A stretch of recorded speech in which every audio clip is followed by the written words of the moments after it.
How's everybody?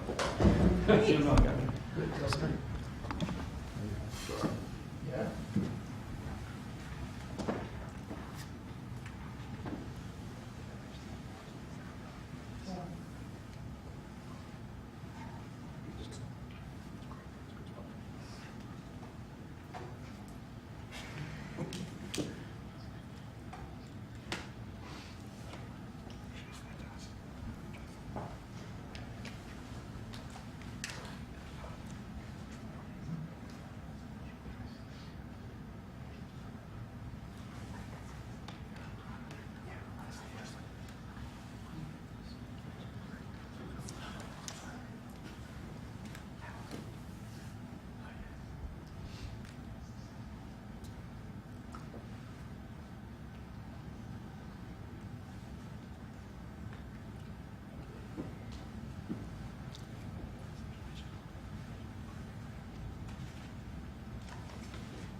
Hello, everybody.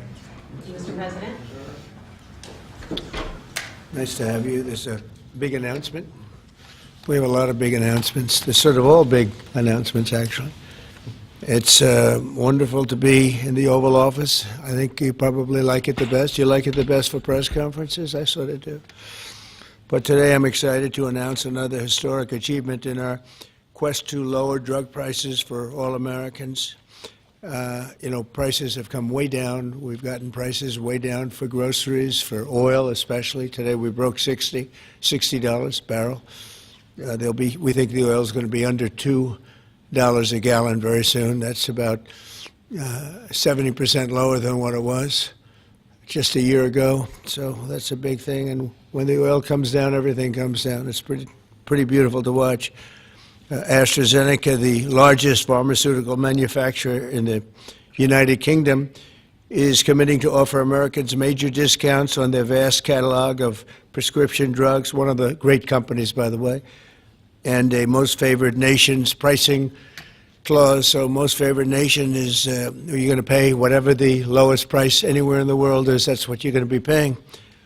And I had it going very well in my first term, but we were interrupted by a rigged election, so I was unable to carry it forward. We started it, but this was something one of the reasons I wanted to run again was we had to have favored nations where the world is not going to be paying just a fraction, just a tiny fraction of what we were paying. I want to thank CEO Pascal Soriot, a very highly respected, one of the most respected men in business and certainly in the industry, for joining us today, as well as Secretary Howard Lutnick, Secretary Robert F. Kennedy Jr., CMS Administrator Mehmet Oz, FDA Commissioner Marty McCary, and Virginia Governor, a man who's done an incredible job, and good luck with the upcoming election. I know you're working very hard. I watch you. You're right there. He's out there working. He wants to see that young woman win, and the Attorney General, who I endorsed, et cetera, et cetera. Glenn Youngkin. Thank you very much, Glenn. Thank you for being here. For many years, Americans have paid the highest prices anywhere in the world for prescription drugs by far, many times the amount that other countries are paying is ridiculous. Upon taking office, I signed an executive order to make sure that Americans pay no more for prescription medications than the lowest price or the same drug in other locations in developing nations. Today, AstraZeneca is committing to offer all of their prescription medications to Medicaid at most favored nations prices. In other words, the lowest price anywhere in the world, that's what we get. A move that will save American taxpayers hundreds of millions of dollars each year. And I tell the story, Glenn, that in my first term, I had the honor of being the first president in 28 years to lower drug prices during the course of the year. And we actually did, and I was so proud of myself. We called a news conference. I announced it. It was 1/8 of 1%. 1/8 of 1%. Now drug prices are going to be going down 100%, 400%, 600%, 1,000% in some cases. But for 1/8 of a cent, Bobby, think of that. I was so proud because for 28 years nobody had done it. And now it's, I think back to that, I said I shouldn't have had that news conference. But it is true. I was the only one that did it, but it was not very much. And now we're going to get, in some cases, 1,000% reduction. This is going to have a huge impact on everything from Social Security to Medicare to Medicaid, anything where they're buying any prescription drugs. It's going to have an incredible impact. It's going to lower itself greatly. AstraZeneca will also list many of their most popular drugs online at TrumpRx.gov. TrumpRx. I don't know why they put the name Trump. I did not tell them to do it, but I'm honored to let them do it. That's true, actually. That heavily reduced most favored nations cost. Americans can expect discounts, and as I said, it could be in many cases way over 100%.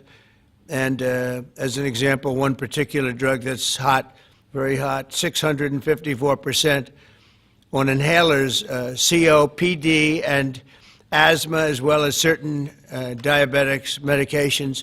They're going to be averaging about 654% reduction in price. You believe that one? The Democrats will say, well, he should have gotten more. It's crazy. In addition, all medications AstraZeneca introduces to the American market going forward will also be sold at these heavily discounted rates.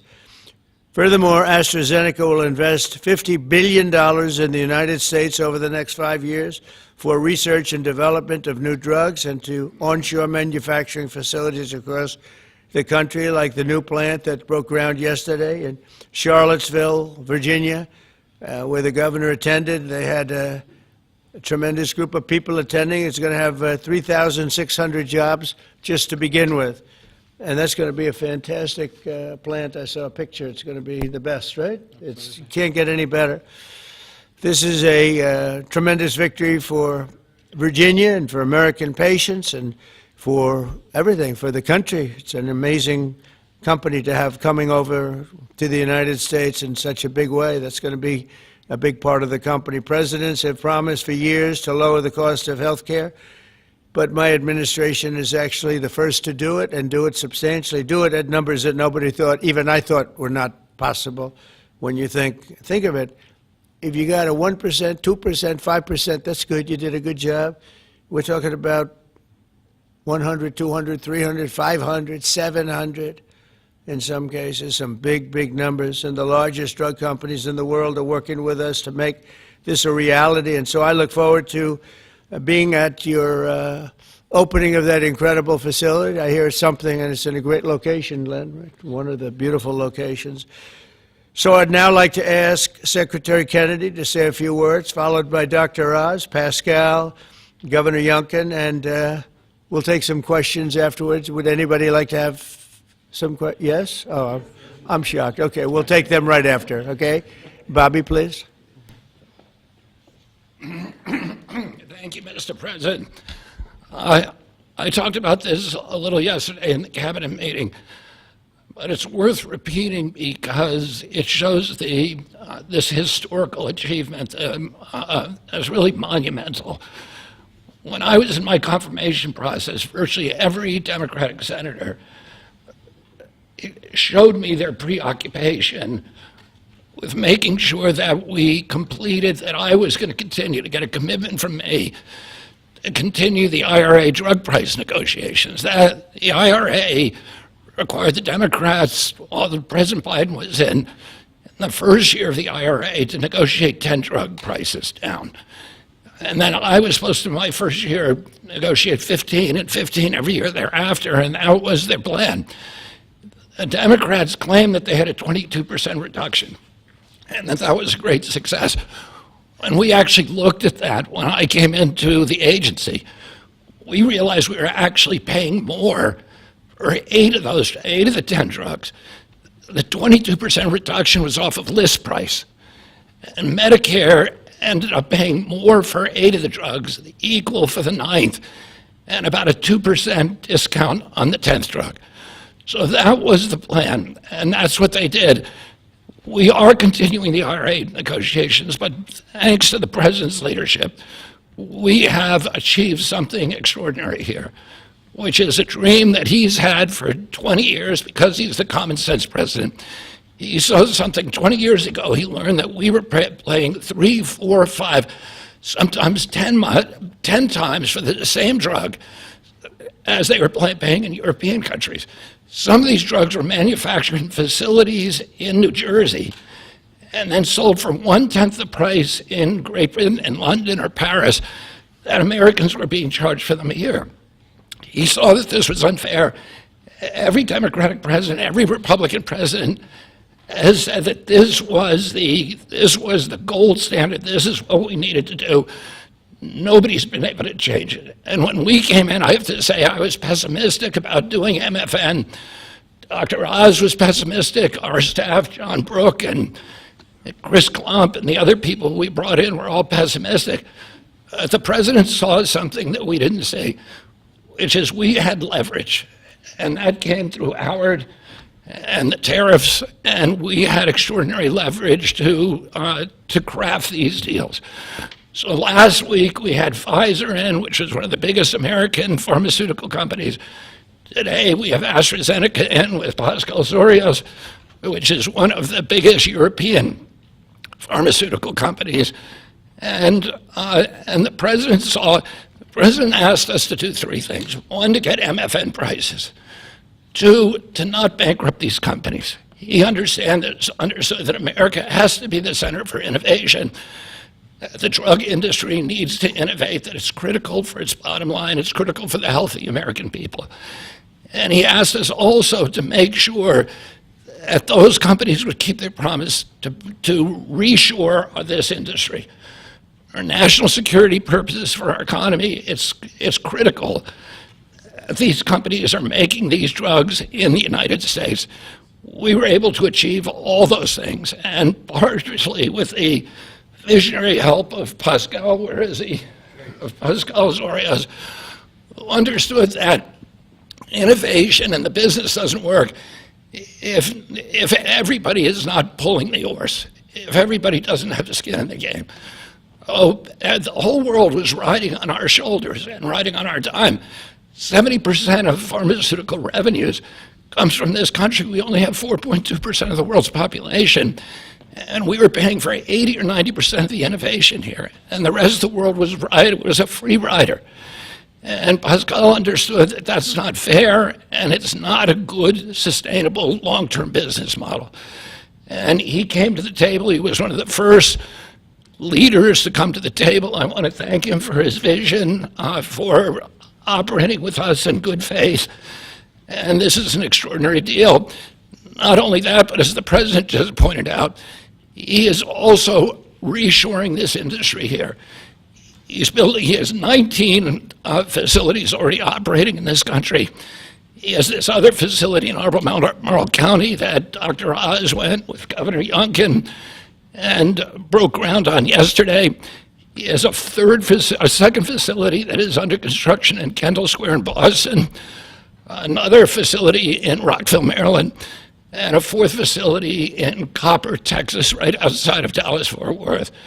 And he's got plans for building many more in this country, thanks to the president's leadership, to the tariffs, and to the common sense the president has demonstrated in his own commitment to make drug prices lower for hardworking Americans.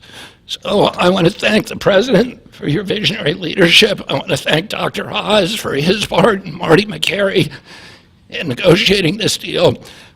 Dr. Heidi Overton, Theo Merkel, Chris Klump, and John Brooks, who all played critical parts in the negotiation. And of course, Howard Lutnick, who was the key to these negotiations. Who do we bring up now? Dr. Oz. Thanks, Secretary. He'll take your place, Pascal.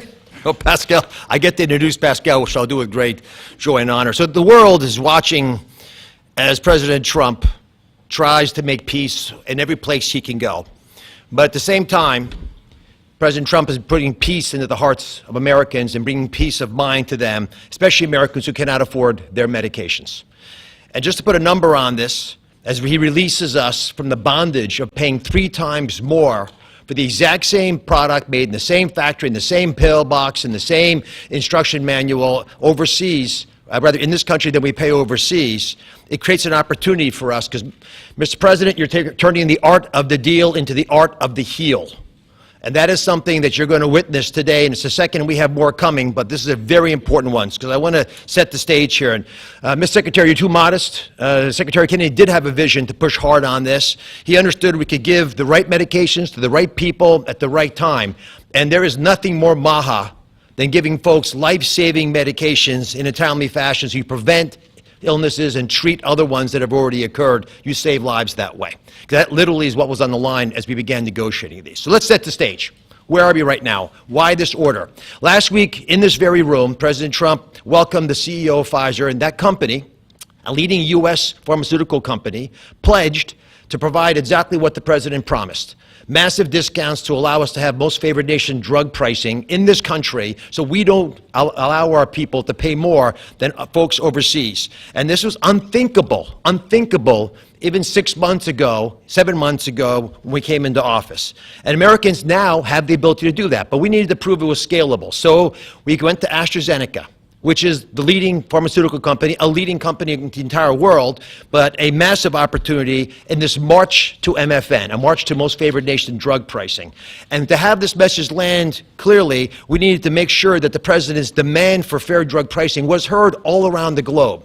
And I actually think the single most powerful tool we had was the president, because people take him seriously. And some of the things that they were hearing overseas were alarming them enough that they began to realize the jig was up. So let's talk about the deal specifically. What are John Brooks, if you could give me my Vanna White, please. John back there is Theo, Vince, Heidi were parts of the team. There are other members of the team I'll speak of in a second. So these are the 5 deal points. This is what Trump RX, by the way, which just launched, TrumpRx.gov, which was a unanimous name, by the way, Mr. President. He was not involved in picking the name, but it was not a difficult one to land on. We thought it had a catchy element to it. All primary care medications sold by AstraZeneca are going to be available on Trump RX, which means no more gaming, no more middlemen. Starting early next year, when you go to the website, you'll be able to see a marketplace. We're not selling the drugs. We're just making information available to everyone so you go to the right place to buy the right medication. Second, drugs for lung diseases are discounted massively, and that's over here on this line. The President highlighted 650%. They're significant discounts, and these are medications. We just picked the ones for lung disease and one for metabolic syndrome, diabetes, but there are others that are included. We have most favored nation pricing for everyone who is on Medicaid in this country. That's why Governor Youngkin is able to do backflips with his nimble 6'6" physique. Because for governors, this is a massive problem. If Medicaid prices continue going up, it crowds out other social services, which he'll speak to.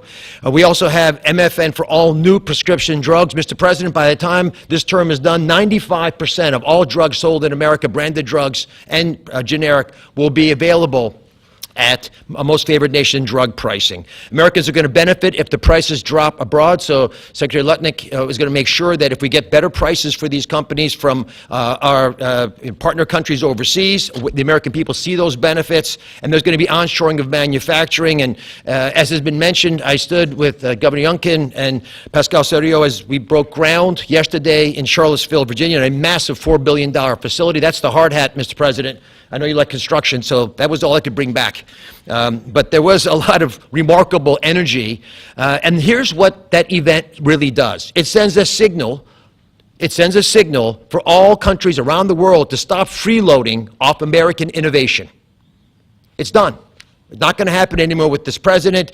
And if you aren't picking up your end of the bargain, then you're going to be welcoming a lot of more companies to leave your shores and allow us to welcome them into our shores as they open up manufacturing facilities here. And for all the pharmaceutical companies out there, we're talking to all of you, pick up a shovel. This is a great place to build a facility, as AstraZeneca has shown us, and I think it has a wonderful opportunity in the future as well as this country continues to support the innovation Secretary Kennedy spoke about, because we're not compromising that at all. We're just getting fair prices for the American people. To the team, tough negotiations, Mr. President. You know how hard they can be. You can't get there without world-class negotiators, and we are blessed by individuals to work with the AstraZeneca team who are killers, head-to-head. And why? Because talented people out of the private sector are coming into government to serve this president in a generational opportunity that they feel in their heart will make a difference. John Brooks is part of that team, Chris Klump, Inma Hernandez, numerous other folks contributed as well. But we're open for business, and if you want a great position and a patriot, like the folks who negotiated these deals, please consider coming with us, because the president has made it clear that you will make a difference in government. Finally, I want to thank Pascal Soriot. Pascal is an interesting, almost enigmatic individual. He's a CEO of AstraZeneca. He is born in France, Australian citizen, knighted in Great Britain, running their largest pharmaceutical company. So you figure out the lineage. But one thing I know is a very, very smart man who came here early on, took the president seriously, and he recognized the inherent unfairness of the European model of global freeloading off our innovation. He appreciated the challenge, and he wanted to be part of the solution. So Pascal, take it away. Thank you so much. So, President Trump, it is really a pleasure to see you again, since I had a chance to meet you last time you visited the UK for your state visit. I know the King actually kept you late during the night, during your visit, late up at night. And I must thank you, actually, for returning the favor. I can tell you, you've kept me up at night, and my team as well. But it has been really worth it. It's been worth it because today I'm really excited to announce AstraZeneca's commitment to your vision for a healthy America. Great leadership is about having an ambitious vision that can energize people, and you appoint a very talented team that can deliver on this. Your vision is exactly that. It is about lowering the price of medicines for American patients while ensuring that America remains a global powerhouse of innovation in biopharmaceuticals. And that's not easy to do. We need to keep inventing the technologies and the products that will cure disease. But you actually gave us a key, equalization. That's an important word. You've assembled a remarkable team, actually, that together with us found a way to deliver on your vision. I would like to thank you, Mr. President, for your collaborative and your trusting approach throughout the discussion that led to this agreement. In addition, I would like to thank Secretary Lutnick, I'd like to thank Secretary Kennedy, Dr. Oz, and the CMS team, in particular John Brooks, who is here today, but also Chris Klump, for their very straightforward approach and their collaborative work that, together with my great team at AstraZeneca, enabled us to deliver this agreement today. It is an agreement that allows a number of wins. First of all, a great win for American patients. This agreement will deliver improved access to our medicines at a lower cost. We've addressed the 4 points that you raised in your letter, ensuring Americans do not pay more than patients in other wealthy countries. So it's a big win for patients and the healthcare system as a whole. But it's also a big win for the economy and for taxpayers, because it supports rebalancing the cost of innovation across wealthy nations. For too long, America has shouldered a disproportionate portion of the world's R&D cost for breakthrough medicines development. That imbalance is not sustainable. It had to change. And equalization levels the playing field, with wealthy nations contributing their fair share to the cost and the risk associated with biopharmaceuticals R&D. And I would say it's also a big win for state budgets, because these Medicaid price reductions will have an immediate impact on Medicaid budgets and provide substantial relief to state budgets. Finally, your vision also secures America's strong position in life sciences and the onshoring of critical innovations and manufacturing.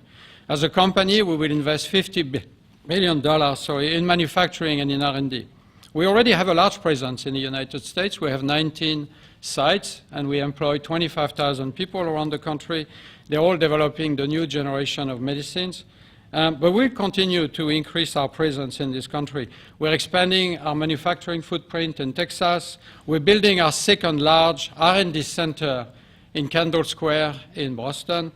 We are building a cell therapy manufacturing plant in Rockville, Maryland, and there's more to come. So a lot of investment over the next few years. I want to say that I appreciate very much Secretary Lutnick granting us a 3-year tariff exemption to localize the remainder of our products. Most of our products are locally manufactured, but we need to transfer the remaining part to this country. And also for your great support to convince also other wealthy countries to share the cost of pharmaceutical innovation. It is an important part of this agreement, rebalancing and the cost around the country, around the world.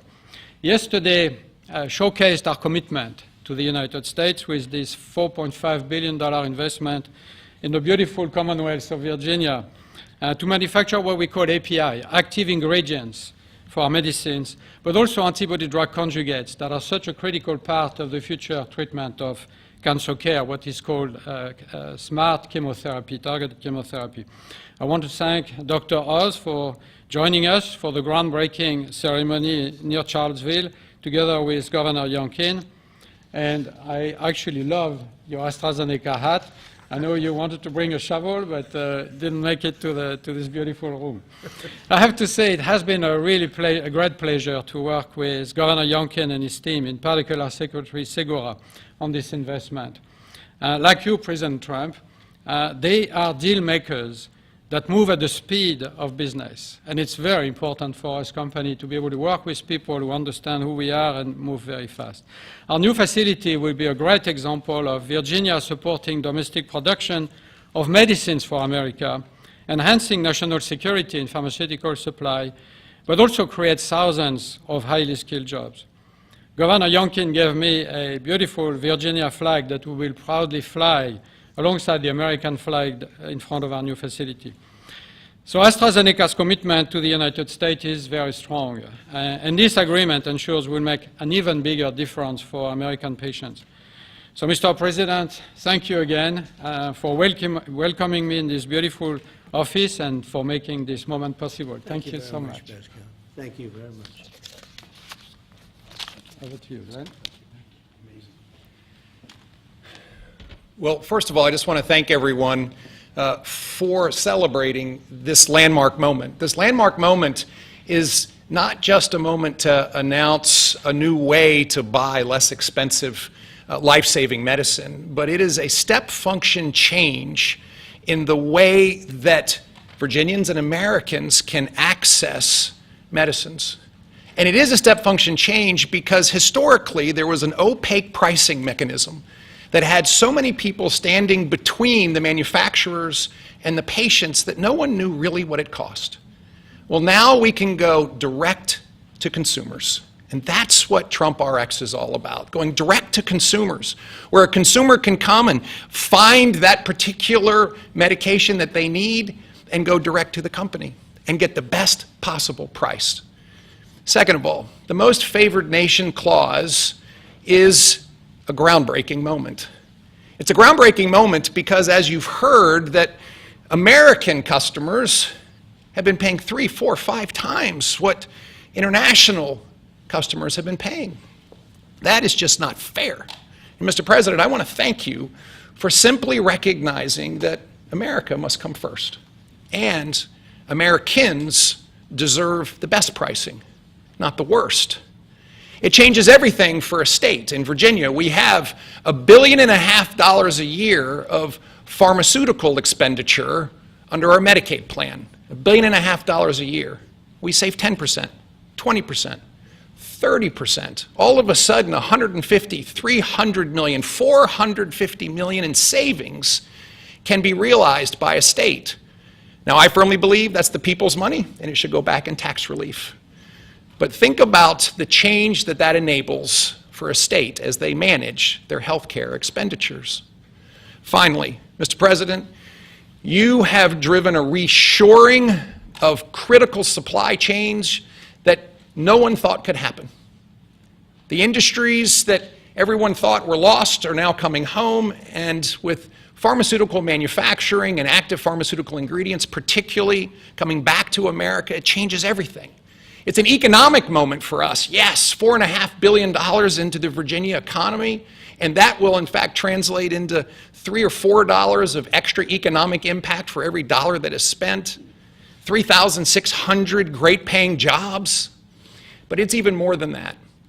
This is a national security moment. And what you've just heard is one of the leading pharmaceutical companies in the world is choosing America, and yes, Virginia, to invest nearly $5 billion to build the most critical manufacturing for the future of America's health. That's not just a single example.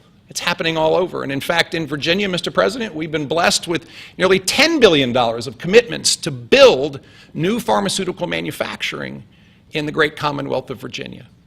And therefore, I believe this is a moment to celebrate investment, but more importantly, to celebrate breakthroughs for American citizens to get access to life-saving medicines at costs that they deserve because they're all made here. Mr. President, you and your cabinet have been amazing. As a governor, I have found that the cooperation with every one of your cabinet members, and sir, yes, you, has been beyond compare that I could ever imagine. I want to thank you for helping us make Virginia great again, too. Thank you.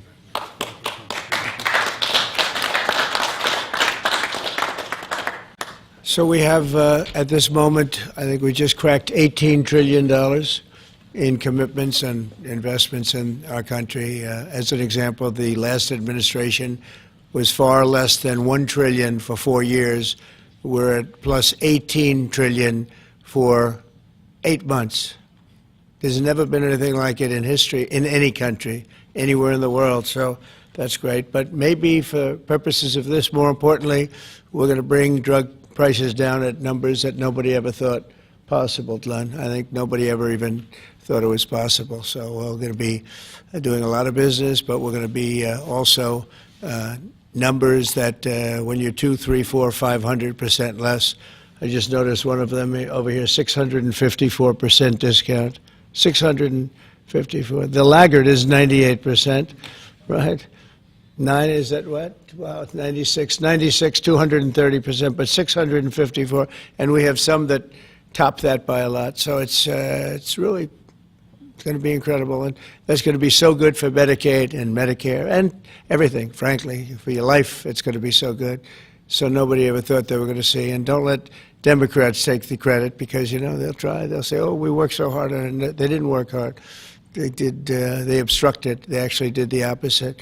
So that's really more important than even the tremendous investments being made in our country. But think of it: we cracked 18 trillion with a T, $trillion, and frankly, 1 trillion for 4 years wasn't that bad. He did less than $1 trillion, but we did that in a period of 8 months. So it's pretty record-shattering by many trillions of dollars. Any country, no matter what country you're talking about, nobody's done numbers like that. So thank you all for being here. Do you want to have a couple of questions? Yeah, please. Mr. President, one on this, if I could, and one on China, if I may. First on this, could you have brought these pharmaceutical companies to the table without that 100% tariff that you imposed? Well, it's not 100%. You're talking about China might be 100%. I'm talking about the 100% you imposed on pharmaceuticals for that sector. I would never have been able to bring him. Now, I'm not sure that Pascal would like to say, but behind the scenes he did say tariffs were a big reason he came here, and also the fact he loved Virginia. He liked this guy. He liked me. I think the November 5th election was a very important date. We had a good election, and that was important. But yeah, he's here. A lot of. I can speak for almost everybody that's here. Most of them are here because of tariffs, because you have to understand he has no tariffs. If you build in this country, there are no tariffs. So. Let me ask you about China, if I could. Just want to confirm: have you canceled your meeting with President Xi? And no, I haven't canceled, but I don't know that we're going to have it. But I'm going to be there regardless, so I would assume we might have it. But they hit the world with something that really is not anything that people are going to do, and it was shocking. I can tell you, Howard and I and Todd, we all Scott, we were all speaking about it before. And we said, where did that come from? It was just, that was out of the blue, right? Out of the blue, they came up with this whole import-export concept, and nobody knew anything about it. So. If they roll back their export controls, the new announcement, would you roll back? Look, we're going to have to see what happens. That's why I made it November 1st. We'll see what happens, yeah. Mr. President, Go ahead, please. What else besides software could be on the table in terms of export controls? A lot more. I mean, you have software, but you have a lot more. We have airplanes. We have airplane parts. You remember that from last time. And we were just surprised at China. I have a very good relationship with President Xi, and they did that. This is not something that I, instigated. This was just a response to something that they did. And they didn't really aim it at us. They aimed it at the whole world. The whole world is subject to it. So I thought it was very, very bad. But we have many things, including a big thing is airplanes. They have a lot of Boeing planes, and they need parts and lots of things like that. Steve? Israeli Prime Minister Benjamin Netanyahu to accept the Gaza deal, and what will be your message to the Knesset when you speak to them? Well, he wanted it. It's been a long time. He's been fighting a long time. He's been fighting hard. He wanted it. It's a great deal for Israel, but it's a great deal for everybody, for Arabs, for Muslims, for everybody, for the world. And as you know, on Monday the hostages come back. They're getting them now. I mean, they're getting them now. They're in some pretty rough places under earth. They're in some pretty rough places where only a few people know where they are, in some cases. So they're getting them, and they're also getting the bodies, approximately 28 bodies. And some of those bodies are being unearthed right now as we speak. I mean, they're working on it right now as we speak. It's a tragedy. It's a tragedy. No, he was very happy with it. And I can tell you that I saw Israel dancing in the streets, but they were dancing in Qatar and Saudi Arabia and UAE and many, many countries.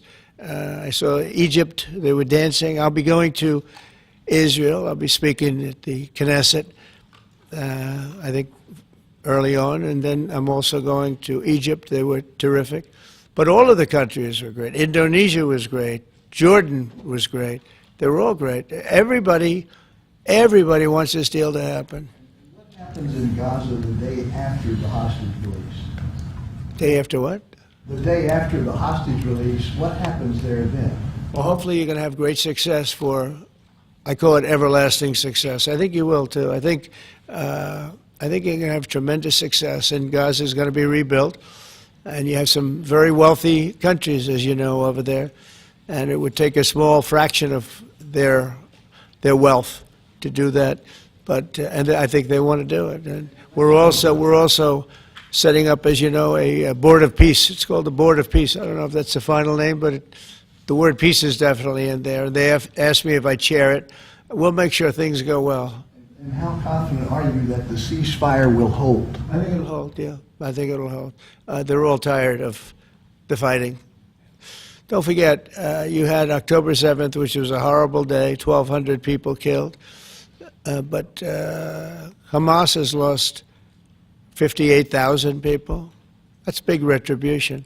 That's big retribution. People understand that. So, no, I think they're all tired of fighting, and this really gives the whole Middle East. This is beyond Gaza. Gaza is very important, but this is beyond Gaza. This is peace in the Middle East, and it is a beautiful thing. You know, it's a term that you and I have been hearing since we were very young, right?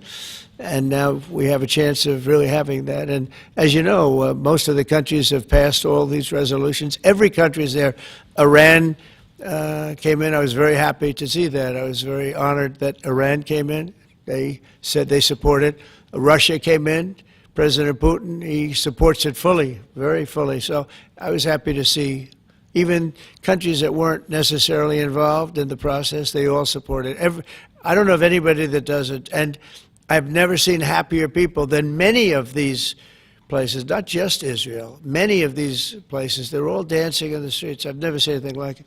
Yeah, go ahead, please, in the back. Thank you. What guarantees did you give Hamas to persuade them that Israel will restart the bombing campaign once the hostages have been exchanged? What did I do with respect to them? Well, you know, I spoke a little bit tough, and that's what would happen. I mean, you have to speak tough. That's a tough world. That's a tough, as they say, neighborhood. And they're tough people. They're very tough people, and they're smart people. They're good negotiators. They have a lot of things going. They put that to good use. They're going to be very, very successful. But they knew the retribution would be tremendous, unsustainable. It would have been unsustainable. It would have been complete obliteration, and they didn't want that. And nobody wants it at this point. They want to get on with rebuilding the entire Middle East. It's not only Gaza. It's going to be the entire Middle East. They're going to be able to live in peace. Now, we have some little hot spots, but they're very small. You know the ones I'm talking about. They're very small. They'll be very easy to put out. Those fires are going to be put out very quickly. Yes, ma'am. Thank you, Mr. President. Talking about the Middle East still, going to the phases that come after this first phase, is there a consensus on the additional points in your plan, or are the details still being fine-tuned? I think there is consensus on most of it, and some of the details, like anything else, will be worked out, because you'll find out that when you're sitting in a beautiful room in Egypt, it's easy to work something out, but then sometimes it doesn't work from a practical standpoint. So certain little things, but for the most part, there's consensus, yes. Do you intend to hash that out when you're in Egypt? I might, yeah. I mean, I'll be there, because I'll be going to, I'll go to Cairo. I think that's where we're going, as opposed to the place of the signing. And we have a lot of leaders from all over the world coming too. They've been invited. And then I'm coming back, I believe it's Tuesday night, for Charlie Kirk, a friend of mine, a friend of all of ours, a friend of a lot of the people right here. And we're giving him the Presidential Medal of Freedom, which is the highest honor you get outside of the Congressional Medal of Honor. One's military, one's civilian, but it's the greatest honor. And Erica's beautiful wife is going to be here, and a lot of people are going to be here. So, it's not easy for me to get back. It's a very quick trip, but I'll be making 2 major stops, and then I'll be on the plane trying to get back in time for Charlie. They're going to have a great celebration at the White House, in the East Room of the White House. Mr. President? Russell Vogt said the reductions in force have begun related to this shutdown. How many layoffs have you authorized for this first round, and from which agencies? And it will be Democrat-oriented, because we figure, they started this thing, so they should be Democrat-oriented. It'll be a lot, and we'll announce the numbers over the next couple of days, but it'll be a lot of people, all because of the Democrats. I mean, they want to give 1.5 trillion to people that came into the country illegally. More important than that, because we all have a big heart. We want people to be taken care of. But, you know, we have 0 people coming in. You know that, Glenn, right? That's a pretty impressive number, even for a successful governor. But we've had for the last 4 months 0 people coming in illegally. They're coming in, but they're coming in legally. They're coming in through a process that's really a really good process right now, because we want people to come in, but they have to come in legally. So what we're doing is, as these different groups come due, we're going to make a determination. Do we want them or not? And I must tell you, a lot of them happen to be Democrat-oriented. These are people that the Democrats wanted that in many cases were not appropriate. We fought them at the time, and it was ultimately signed in. And some of these people, these are largely people that the Democrats want. Many of them will be fired. Yes, please, behind. The Nobel Peace Prize was announced this morning. Your thoughts? Which one? The Nobel Peace Prize. Your thoughts? Look, including a very big one, and I'm not sure, you know, when you say big, it's certainly, I think, to the mind of most, the most important deal ever made in terms of peace. But the one we just signed, it's been signed, sealed, and it's going to start taking place now. It's already started. Monday's going to be a very big day when the hostages come back. But I made 8 deals, transactions of wars. One was 31 years going on. 10 million people were killed. One was 34 years. One was 36, 37. One was 10. One was just starting. 2 were just starting, actually, but they were well on their way. In the case of India and Pakistan, 7 planes were shot down. It was a bad one. And I did it largely through trade. I mean, that one, numerous of them. I talked tariffs. I said, look, if you're going to do that, we're going to put very big tariffs on your country. And they were both great. They stopped fighting, and there were 2 nuclear powers. So, you know, they're all big. They're every one of them big. You take a look at the Congo. You take a look at the Congo and Rwanda. 10 million people killed over a long period of time. Got that one solved. We did a total of 8 as of this. 2 days ago, I would have said 7, which I did say, but the other one was signed up, sealed. As you know, Israel signed it just now. They signed it and they approved it today, their parliament. And it's a great honor to be involved with so many. So the person who actually got the Nobel Prize called me and said, I'm accepting this in honor of you because you really deserved it. A very nice thing to do. I didn't say then give it to me, though. I think she might have. She was very nice. And I've been helping her along the way. They need a lot of help in Venezuela. It's a basic disaster. So, and you could also say it was given out for 24, and I was running for office in 24. You know, all of the transactions that we did in terms of closing. But there are those that say we did so much that they should have done it. But I don't take. I'm happy because I saved millions of lives. Many millions of lives. And speaking of somebody that saves lives, don't ever play golf with it, because Keegan Bradley just walked in, one of the greatest golfers in the world, the captain of the Ryder Cup. And man, I'll tell you, you did a good job. You almost came back. I turned on, I said, you know, I sort of turned off. It wasn't looking good. And then a little while later, I turned on. I said, you guys might make, that would have been the miracle. What a great job. He's respected by those golfers like nobody. And I just want to compliment you, Keegan. That was a incredible job. Right here we have a lot of unfriendly fake news media, and he's not used to that. He's used to getting only good publicity, I think, Howard. These are all golfers, but you're some golfer, I'll tell you that, and some leader. Thank you very much. Great job. Thank you, Keegan. Mr. President, on China. Yeah, please. On immigration, ICE are making arrests, targeted arrests at courthouses in New York City and around the country. Criminals, they're arresting criminals, that's right. Yeah, go ahead. I'm happy about it. I want them to arrest criminals. And if you take a look at D.C., a year ago, D.C. was our great capital was a very unsafe place. You know that. Some of you were mugged, and talk openly about it. Some of the media was mugged. But right now, D.C. is one of the safest places in the whole country. The restaurants are booming. They're opening up new restaurants. The restaurants are all closing. Now you can't get into a restaurant. They're opening up new restaurants. It took 12 days for us. We sent in not politically correct military. We sent them in based on merit. You know, we won the case in the Supreme Court. Everything now is based on merit. Our country was founded on things based on merit. Like Keegan Bradley's not going to be playing golf if he wasn't a great player. If he shoots lower scores, boy, there's no more merit system than that one, Keegan, right? If you miss a putt, they don't say, oh, that's okay, let's take it again, do they? No, it's based on merit. Everything's based on merit.